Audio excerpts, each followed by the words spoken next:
Hi everyone, I'm Ashley. I'm the content manager here at Rainforest QA, and welcome to our webinar on women, company culture, and remote teams. It's 2016, and women still only hold about 26 jobs, 26% of jobs in the tech industry, and many still battle the wage gap, workplace discrimination, and other gender-related issues.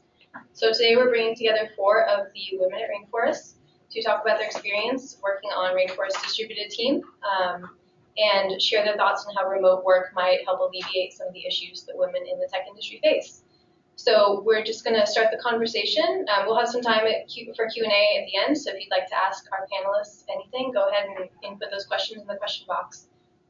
So I'm here today with, as I said, 4 of our women, and I think we should start and just have everyone go around and introduce yourself and tell us a little bit about what your role is at Rainforest. So Okay, Mariana, you start? I can start. So my name is Mariana. I'm a software engineer here in Rainforest QA. I was born and raised in Brazil, but since the beginning of this year, I moved to Germany. And when I started to look for a job in Germany, and I end up here in Rainforest QA. Cool. My name is Shivani Donovan. I come from Cape Town, South Africa. And when I was looking for a job, I decided to check out some of the remote opportunities. And Rainforest had a really cool website where our culture page and the about kind of teams page looked really inviting, and everybody seemed to actually enjoy the people that they worked with. And so that really attracted me to the team. And I work on the customer product front end of the infrastructure. Yeah, and my name is Kristen Ulas. I am the online community manager for our testers that power our product for our customers here. So it pretty much is talking to thousands of people a day and figuring out how we can make their lives better and therefore improve our customers' experience as well. I started working at Rainforest about 6 months ago, and remote has given me a lot of flexibility in my recent life as I've gotten married and moved out of state pretty much very shortly after I got the job here. So it's just been wonderful having that flexibility and having Rainforest support your life wherever it may take you. And my name is Leta Stevenson, and I'm a product manager here at Rainforest. I'm actually located in the San Francisco office, but my team is the remote team since I work mostly with the developers and other teams to kind of coordinate our efforts. So I guess I also make lives better for thousands of people, just different people. Great, so that's our panel. And let's start off with just talking about what it's like to be a woman in the tech industry today. And you can go ahead and just answer whenever you want. We don't have to go down the line for every single question now that you've introduced yourselves. So we were talking about this earlier, and I think it's really good that a lot of the kind of discomforts and issues that women run into in tech are bubbling up more and more in kind of the public consciousness.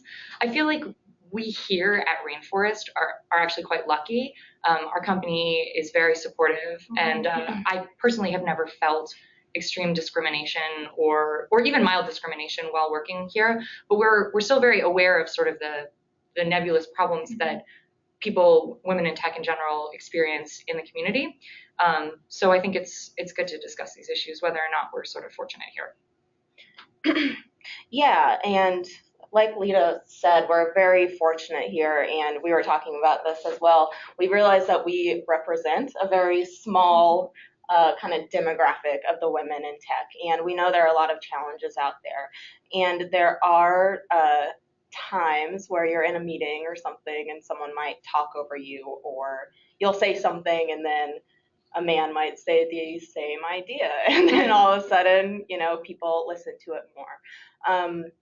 But it is really comforting to know that in both tech places I've worked, it has been a very open and mostly fair environment for women involved there. And one thing I particularly like about Rainforest is the pay structure is very fair. So in past companies, you might have a male coworker who does the same exact thing as you, same exact level as you, but then through the grapevine you find out he might make like twice as much as you or a quarter more than you do. And it's just really comforting knowing that Rainforest kind of has that systematic fairness built in. So as a woman, that's not something that we have to worry about here. And I consider ourselves very lucky when it comes to that.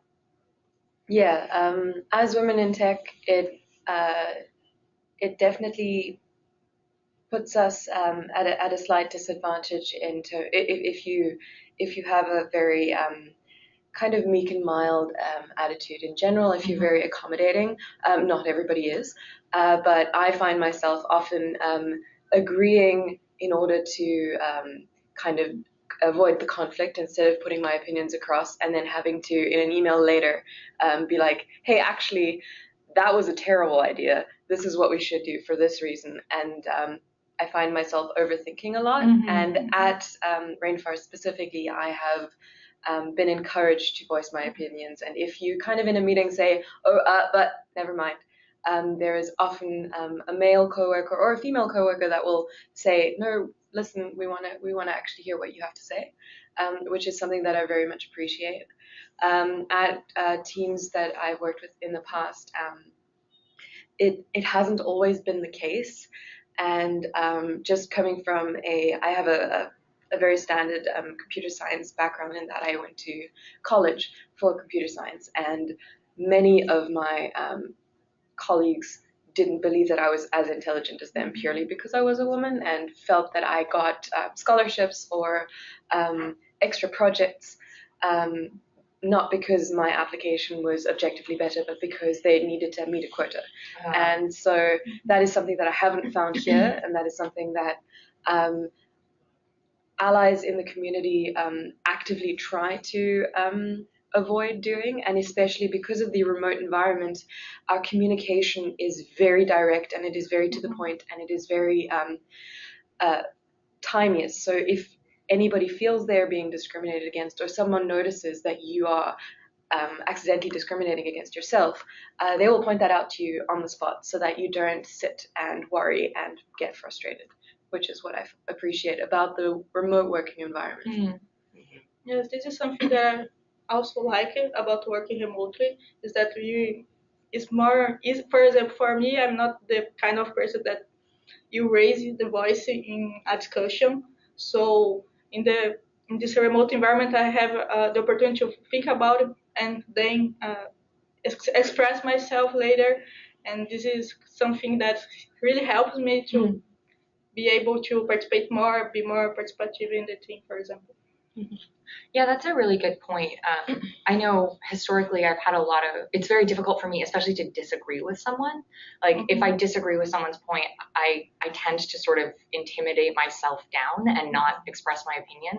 But when you're talking, especially when you're talking kind of over chat or over email, it's much easier to sort of evaluate your point and be able to express yourself in a really articulate way without that kind of sense of intimidation. Yeah. Right. Yeah. And I think it's that sense of intimidation, that's a good thing to bring up. I think it's important to point out that a lot of times women might feel that as a direct result of something someone has done, but also I think, and I can't speak for everyone here, but definitely my generation, where I'm from in the United States, growing up, you're just taught like, oh, you're struggling with that math or science problem, don't worry, your brain is for creative writing. You know, like men are way better at critical thinking than you naturally, so you'll never like add up to their standards. So I think working remotely, where you can sit there and really think about the answer that you want to say and really think through how you'll back yourself up, plus coupled with this awesome environment that we have, we call it like a no BS environment, where we are encouraged to speak our minds and our opinions. And like Siobhan said, if someone notices that you're kind of just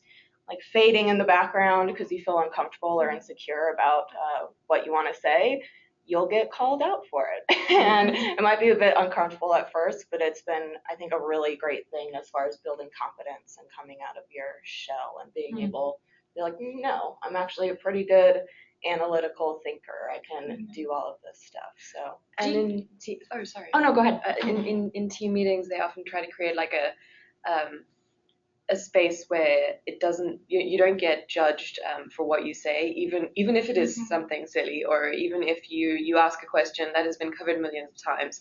If you don't understand it, the team is very appreciative of going through it again, because it means that it was obviously not explained as well beforehand. And also, like, there have been so many times where you're in a discussion or in a meeting, and you afterwards in bed lie there for hours thinking, I should have said that, I should have said that, I should have said that. And the cool thing about being in an asynchronous environment is that you still can say that. And it is people are still online. Yeah, people are still online, and people are still actively working on that. The decision hasn't been made yet. It's not like you exit the room and the boardroom discussion is over and now we're working on it. It is usually an iterative daily process, and you don't make a decision on the day and leave. Because we're asynchronous and because there are so many time zones involved, we take our time in making decisions, and I think that's good for both the co-workers involved and the projects that we work on, because it means that a lot of diverse thought goes into it. Great. So let's dive a little deeper into kind of comparing the experience of working on a remote team versus a non-remote team. And so all of you went through some sort of interview process to join Rainforest. I think at least 3 of you did that remotely. And can you kind of talk about what the experience of interviewing for a team that's maybe you're interviewing with people who are all around the world is like, compared to doing everything in person? So in my case, the interview process here in Rainforest, I had some interview through Hangout with an engineer here, and after that I had a week work with the team remotely. So this is something that really helped me to see how the team works, how it will be to work remotely with them, and this sure make me take the decision to accept the offer to work here, because I had worked remotely before and was not a good experience as the one that I'm having here. Probably because before I was the only one remotely in my team, so I feel like not so included in the team. The decisions are making, and I was not in the loop, so it was really not cool. But here it's totally different. I really feel part of the team and be able to participate and collaborate. Yeah, I thought the interview process was very interesting. I thought it was awesome that I was interviewing with people all over the world, and out of my, I don't know, they're gonna like think I'm silly because I can't remember how many of them are off the top of my head, but of like the 5 of us that are on our team, or 4 or 5, I was one of the only people in the US, and I thought that was just really cool and really awesome, because we've come into this time where that's suddenly possible, where we can be having these conversations with people all over the world. And just some silly perks of having remote interviews. You don't have to worry about if it's raining outside, or if your hair is going to get frizzy, or finding parking and just being like a sweaty mess when you show up to your interview. So it was all a very interesting process. Like Mariana, mine was a multi-step process. We had a few interviews with the team, and then I had that week where myself and the team could really see how I felt working in that remote environment. And it was just really cool, because you realize that Rainforest takes their hiring very seriously. And so, once you get through that long hiring process, you're going to be on a team with a bunch of awesome people.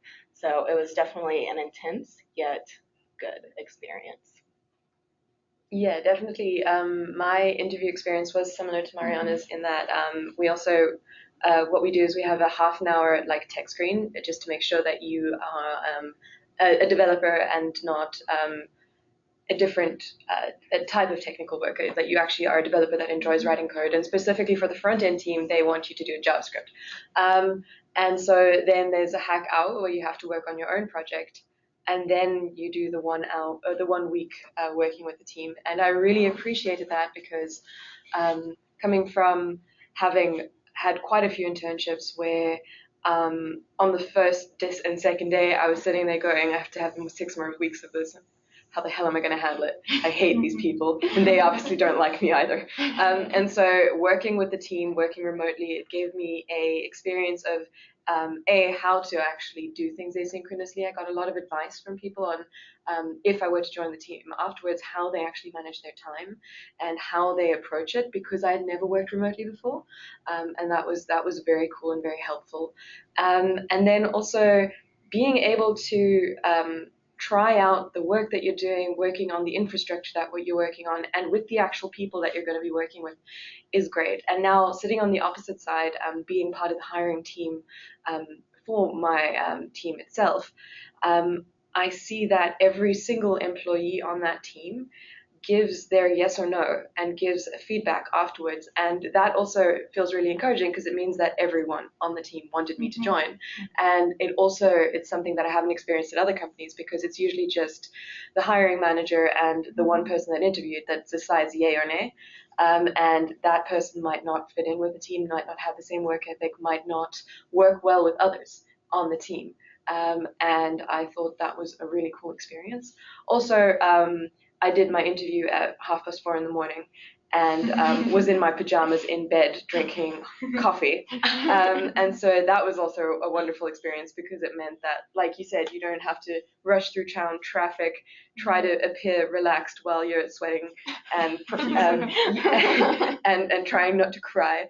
And it was really great, because it meant that I got to see how the interview process worked and how the actual people on the team related to each other from a third-party perspective before I even joined.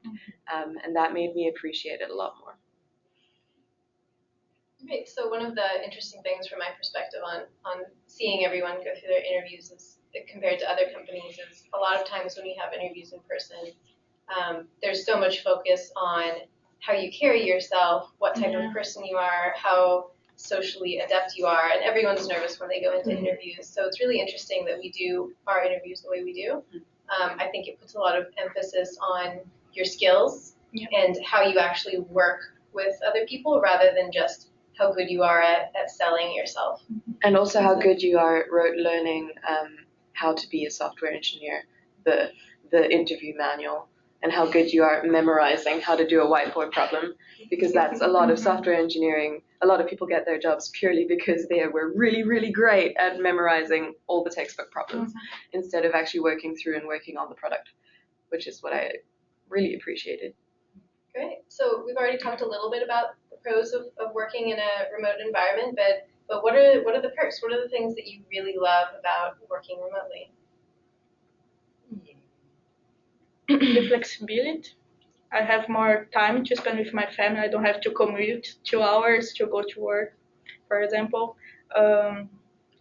Also, for me, I feel more productive working from home, because I like to work on a quiet space where I will not be distracted a lot by people. So I think this is the two things that I think I like more about working remote. Yeah, I know I realize that I'm much more productive when I work remotely, which, I mean, part of it makes you kind of sad, because you're like, oh, I'm this productive because I don't have people walking by and talking to me. But man, when I first started, I realized that I had to start training myself to get up and walk around, because besides lunch, it would be 8 hours of me sitting at my computer, just like go, go, go. But yeah, you are really productive. It gives this great level of flexibility if you need it. I still, with my personality, I've always been an early riser, and then I like to get done with things at a certain time of the day. So I still kind of try to stick to that like 8:30 to 5:30 range, but it is really nice on those days when you can't do that. It's completely okay for you to switch it up a little bit. And we're all really wonderful at communicating with each other. So that's just very supported, and it's expected if you need that, and it's great. And one thing that it shouldn't be a perk, but it kind of is. My previous job, I lived close enough to my office so I could walk there.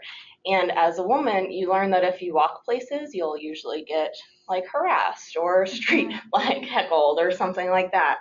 And I mean, it sounds kind of sad, because now I'm like, I'm staying inside so the world can't get me. But it is also this like feeling of like safety, like you're in your place and you don't have to worry about someone like saying something vulgar to you on the walk to work when you are trying to get in the mindset for a really intense meeting, for example. So it kind of takes those unnecessary, unwanted outside distractions from it too. And especially, which of course that shouldn't be a perk, shouldn't have to feel that way, but especially because you work with a community and you're like a community manager and you want to foster the sense of love in the community. If you arrive at work hating the world, yeah, it doesn't work out very well when you arrive at work feeling a bit bitter and upset about what happened to you 5 minutes before.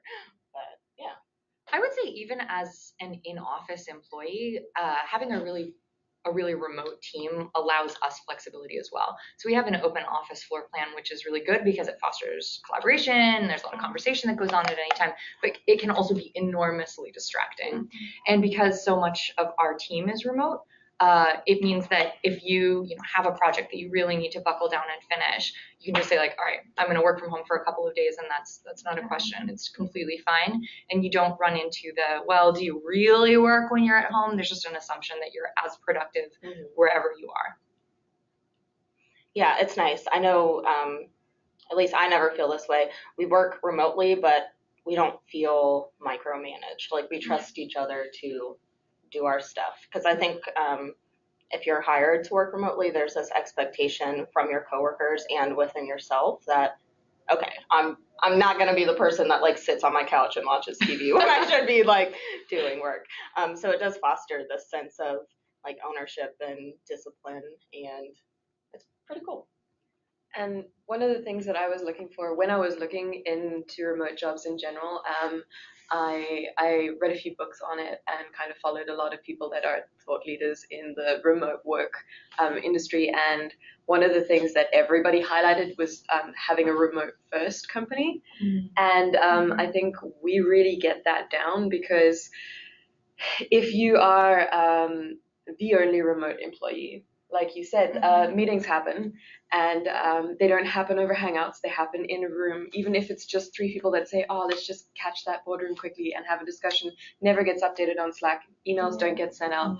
And what we do is that even if people have a one-on-one meeting, there will be a document that is public that everybody can read that this has happened on. We'll update GitHub to show that the conversation has happened. We have the Slack records if people have a private conversation, so that if at some point someone felt left out or wasn't informed on something, you can actually just share that with them. There's always a record of what has happened, and it means that you're never completely lost. And if you need more information, there is a paper trail where you can actually find it.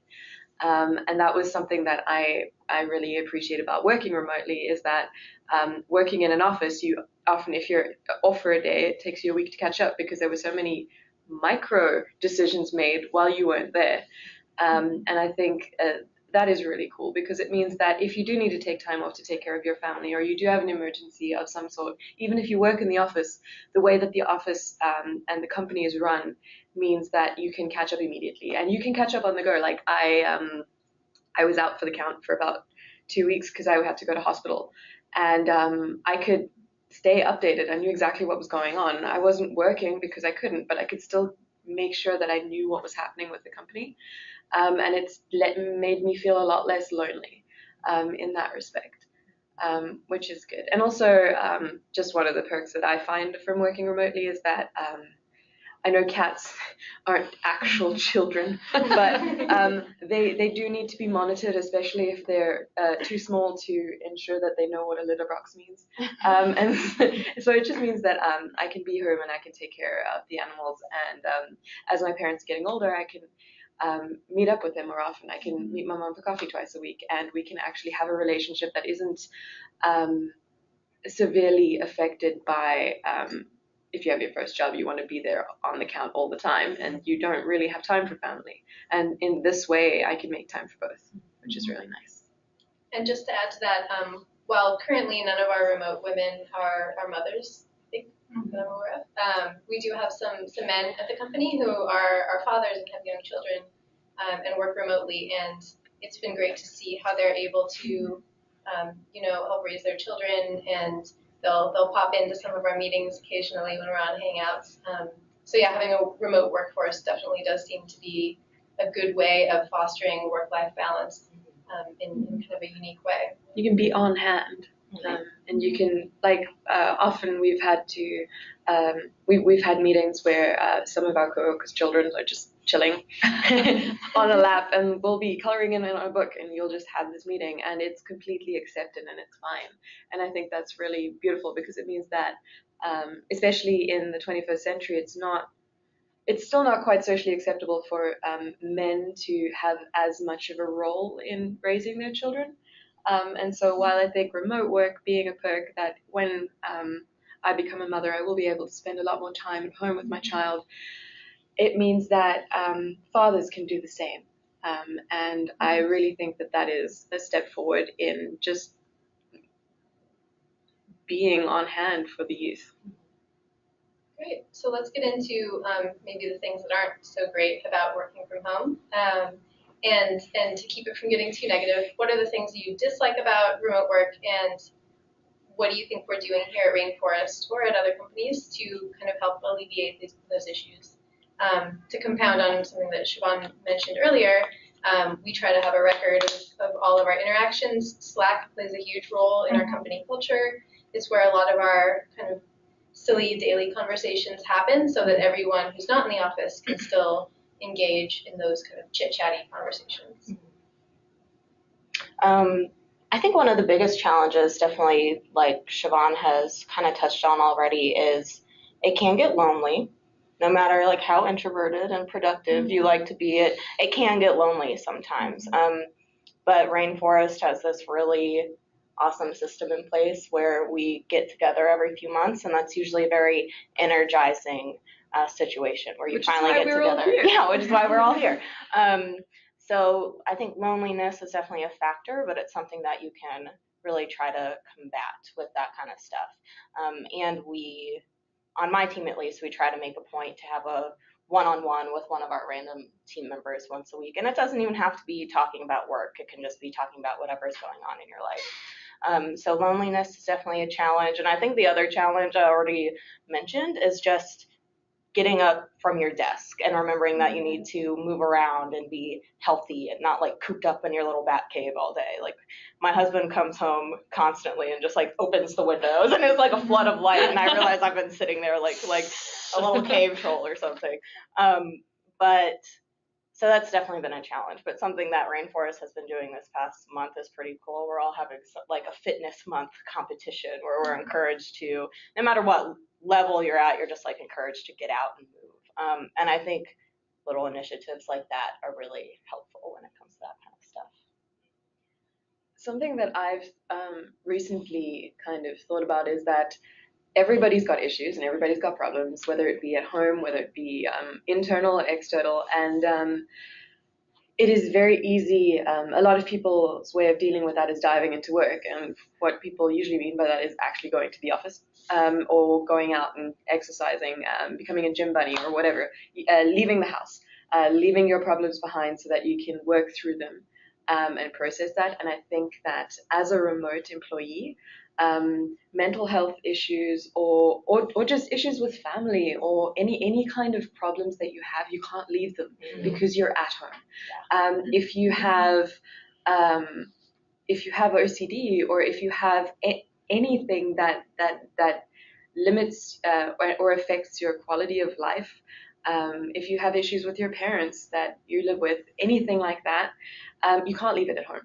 And go and deal with it at your own pace in the office, after the office, going for drinks, having dinner, doing a spin class or something.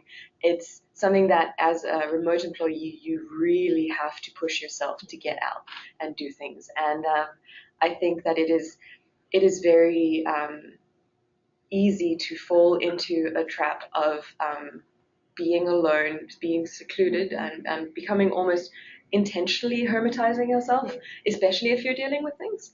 And I know that is something that I've struggled with, and it took me a while to realize that it is an issue that I have that would still be there if I worked on site all the time. But because I work remotely, I haven't been processing it or getting away from it or actually seeking the proper assistance with it. And it takes you a lot. You don't become as introspective because you don't have to deal with people all the time that would actually look at you and be like, are you okay? Whereas, so that is something that I've definitely found is interesting about remote work, and I think it's just being cognizant of that fact has completely changed my way of working, and just realizing that has completely changed how I approach my day. And like Leta had a good point the other day, and she said that even when she works from home, she gets it's exactly the same routine. She just works at her desk, so she gets up, does her hair, goes and have a shower, does the whole thing. Whereas for a long time, I just move from the bedroom through the kitchen, grab a biscuit, and then kind of like sit down and work, and then realize, oh, I should have probably had breakfast, had a shower, done everything normal people do. And it's very easy to fall into that kind of trap. But as soon as you realize that, it gets a lot better. And as Kristen said, getting out of the house just once a day is really important, and it makes you feel a lot more sane and human. And it means that when your partner comes home, you don't babble for 3 hours because you haven't had someone to talk to. Well, sometimes you do anyway, but Which, Yes, for me, the most difficult thing is to find the right balance between work and personal life. For example, so I'm in German, and normally when I'm in the end of my day, people are starting their day here in San Francisco and start to ping me about things with questions, and then I tend to, okay, let's work 1 more hour, just this question, and I end up working more, and then my husband arrive at home and say, it started to be bad with me because I'm still working. And so what I try to do is, normally when my husband arrives, I close the laptop and try to spend time with him. And also, yes, sometimes it's getting boring to be at home all the day. So try to at least dinner something go out to dinner, or do something after work is something that I try to do too. Yeah. So that work-life balance is actually challenging in reverse too. Even when you're on site, when most of the team that you interact with is remote and especially international, like I end up falling into exactly the same trap. So like I will finish my workday and then nobody's home, but I have this stack of questions that I need to ask. So 9:00 p.m. comes around and you're like, oh cool, it's like sane hours in this part of the world. I can like start asking questions. And it's really easy to want to have these one-on-one conversations with people and end up sort of contorting your life around them rather than figuring out how to maintain that balance. Yeah. Leta and I realized yesterday that we were having really bizarre meeting times. Like I was getting up at 4 a.m. and she was having meetings with me at 8 p.m. Yeah. And so we were both completely inconveniencing the people around us by mistake. We hadn't realized that it was such weird times for both of us. Let's not do that anymore. No. No, I will not take a meeting with you before 7 a.m. Okay. I don't care. You're done. Your time, no. Not even no.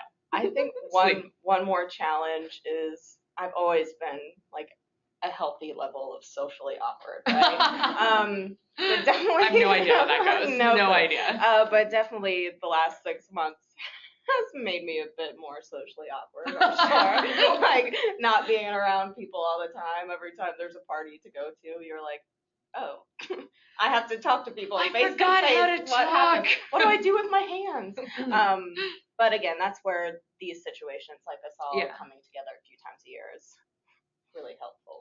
It's an interesting challenge though. Like when you're really used to talking to people over text, like the skills to talk to people in person are totally different. And it's like it's surprisingly difficult to remember how to make real human conversation. To give everyone context, you might be wondering why, if all of these people work remotely, they are here together in one room. We at Rainforest have on-sites a couple times a year, usually 3 to 4, where we fly in everyone to San Francisco and we spend a week together working in person, working on those social skills, and just enjoying each other's Trying company. to be better. And that happens to be this one of those weeks. So our office has people from 5 continents here together. 5, is that right? I think that's right. Africa, yay! Everything but Australia. Everything but Australia and And the Antarctic. That's true. That's We true. gotta work on that. Gotta work on that. So that's what the women were referring to. Right now we're all together, and that kind of changes the dynamic as well. So yeah, let's talk a little bit more about that.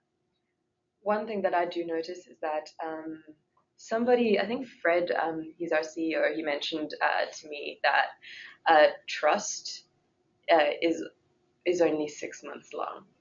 And he read it in some book or has a friend that said it. And so I just thought it was a really cool quote, because it means that just like if you haven't met someone face to face and actually had a personal conversation with them about things that aren't 100% work related, actually trusting what they're saying, trusting who they are as a person becomes more difficult. And I noticed that a lot with online conversations with people that I don't have a Skype or a Google Hangout like webcam conversations with, that you don't know the person you're talking to, you know the person you believe they are by the text they write. And if you don't see them often enough, that person changes in your mind. And once you see them face to face, you're like, oh wow, you're not actually an asshole. Like, in this doesn't happen at Rainforest, but like in a very extreme case, like, or you just kind of you have a version of who this person is that you interact with on a daily basis, but that doesn't necessarily mean it's the person that they actually are. And so on-sites really help with that, because there's so many dimensions lost by not being in the same room. And working with people not in the same room is great, and having a work relationship with them does work very well. But I think having on-sites regularly, at least every 4 months, is what keeps us together and what keeps us having the social skills with our colleagues. I think that really does help. Definitely. And I think it's amazing how we're only here for a week together, like when we come, but like the seeds that are planted during that week, you don't really know what's happening, but then you realize a week after or 2 weeks after, you're having more meaningful conversations with the people that you worked with online every day before, or people from other teams like Mariana and Siobhan. I talked to you a lot before the last song. But you just start to form these relationships. And Siobhan and I have a lot of the same kind of mental health issues that she talked about. And if it wasn't for the last on-site and us meeting, I think she's been a huge support system for me, like in these past months. And that wouldn't have happened if we didn't have on-sites, because she's not on my team. I see her in our main like water cooler chat, same with Mariana, but we don't have since we're not in the same office, we don't have really a reason to talk all the time, go out of our way and interact with one another. And the on-site just gives you more of a reason to have that foundation with people where you can just feel like you can send a Slack message to someone, just be like, hey, what's up? And have a little conversation, not about like what's due in a couple days or like what problem do we have to solve. And how are you doing versus why isn't this done? Right. Like it's a very different dynamic that can often have the same meaning. Like even if you are on the same team, having a question of I see that this hasn't been done. Is everything okay? Can I help out? Versus what's up? Why isn't this done yet?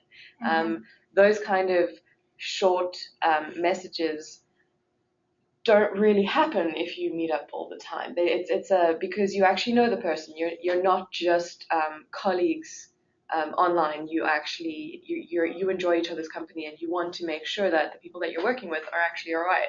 And you know that if they aren't producing the work that you're expecting them to, that there's a problem. I don't know, maybe the internet's down, maybe they're not doing so well, maybe something has happened. Or maybe they just haven't communicated properly that the people that they're waiting on haven't sent the work over. And so a lot of that kind of, those nuances get lost if you don't meet up. And like we're rooming together now. And I think we stayed up for 3 hours longer than we intended to, just chatting about things. And we've never done that before. Because we're on completely different teams. And that's really cool because we see a new depth to each other, and I think that is going to continue when we go offsite. We are going to have like chats that are water cooler chats, not just like, hey, what's going on here?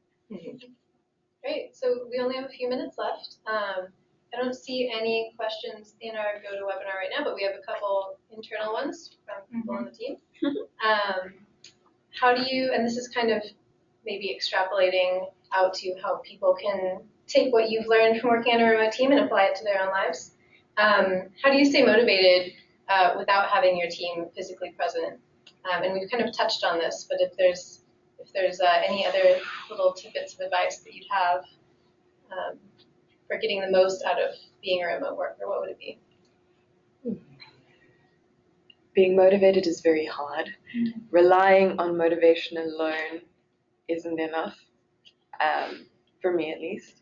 And I read a book about this, and basically the idea was motivation isn't enough.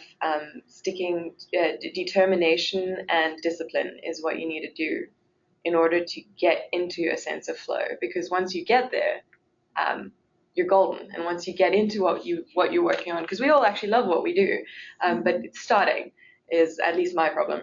Starting something and getting going. That motivation factor I find quite difficult to get, and so having the fact that by 8 a.m. I am actually coding or reading up on something or doing meaningful work, not reading emails, not responding to people, but actual meaningful work by 8 a.m. That is my time. That it then comes along. The motivation comes with the discipline, if that makes sense.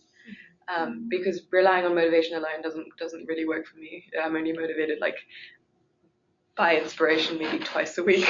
Whereas if I have this like discipline of starting work at a specific time, even if that time of day is different every day, making that mental plan of starting work at that time, an hour or two later I am super keen and I'm like loving what I'm doing and I'm motivated. It brings on the motivation, but having the discipline to start, I think needs to come from kind of a structure, not from a feeling inspired. Right. Yeah, it's definitely hard to feel motivated sometimes, but you still have to be productive, right? And I think a huge part of that is communication. So if my team is very into communicating with each other as often as possible, and if you know that you're going to be communicating with your team regularly or they're going to be reaching out to you, you're going to want to be there doing your job so you can answer the questions, especially when you have teammates that work kind of all in different time zones. So communication is definitely a huge factor there. And it's really important on those days where you're just not feeling motivated and it's really hard to push through for whatever reason. Like talking to your team about that is really helpful because they might be like, just take a day off and you need that. Or if you can't do that, they're still there to send you encouraging words and like help motivate you through those tough times so you can still get your job done, but not feel like completely alone in this like little space.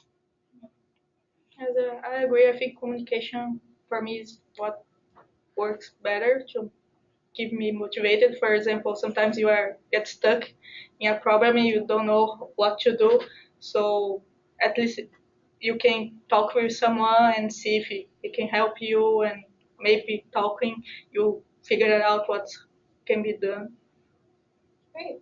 And how about any suggestions or tips you have for people who are considering working remotely or are interested in learning more about finding roles? I'd say just if you know people that work remotely, talk to them, see what their personalities are like. If you think you have a similar personality that would, be good in that environment, and also just be honest with yourself and whether or not you think it's something that you'd really want to do every day. But I think it's definitely just doing your research and knowing yourself and seeing if you think it's going to work out. There are a number of online communities too for remote workers that have a lot of resources for companies that are kind of remote first and have this remote culture. So those are probably a good idea to look into as well. There's also a book by Kobe Chappelle that we can post after with the link, and he it's about remote work, finding remote opportunities, where to look, how to approach it, what kind of personality traits best align with remote work, and kind of the like, if you feel like this, don't even bother, like, because not because you'll be a bad employee, but you'll drive yourself insane. And so it's a very candid book, which I really enjoyed.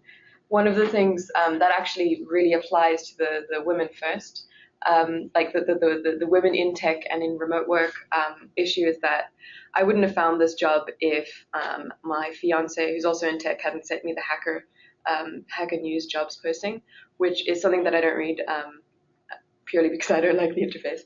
But it's just something that I don't subscribe to, I don't read on a regular basis, and I would never have found it otherwise. And I know that their community, while it does have a lot of female subscribers, it's mostly male, or male identifying people that do read Hacker News and subscribe. And so I think without him, I wouldn't have found this job. And so I think companies that do want to advertise their remote opportunities should advertise in different places. And also you should look in random places on the internet. It might look like a back entrance to some dark net, but it's not.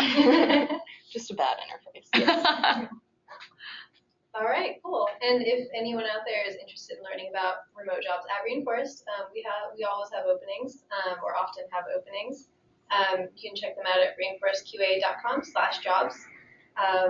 Yeah, and I guess we've been going for a while now, so thank you so much to all of our lovely panelists. We hope everyone enjoyed listening to our take on remote work and women in tech. If you have any follow-up questions, feel free to send them our way or tweet them at rainforestqa.com, and we would love to continue this conversation. So thanks to everyone who joined. Bye. Bye.